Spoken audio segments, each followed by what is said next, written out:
السلام عليكم ورحمة الله تعالى وبركاته.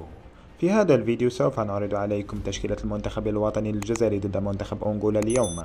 لكن قبل أن نبدأ في تفاصيل هذا الفيديو لا تنسوا الاشتراك في القناة والإعجاب بالفيديو ليصلكم كل ما هو جديد. إذا سيلعب اليوم المنتخب الوطني الجزائري على 9 مساء بالتوقيت الجزائري ضد المنتخب الأنغولي في أول مباراة للمجموعة الرابعة من دوري المجموعات في كأس إفريقيا بالكوت ديفوار. والآن لنعرض عليكم تشكيلة المنتخب الوطني الجزائري ضد منتخب أنغولا.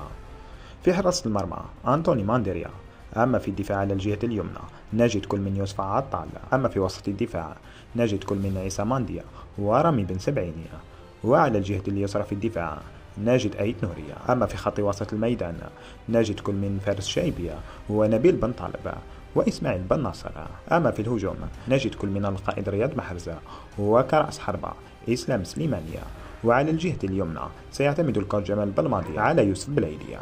وهنا بدوركم أعزائي المشاهدين شاركونا الآن بآرائكم في التعليقات، ولا تنسوا الاشتراك في القناة والإعجاب بالفيديو ليصلكم كل ما هو جديد.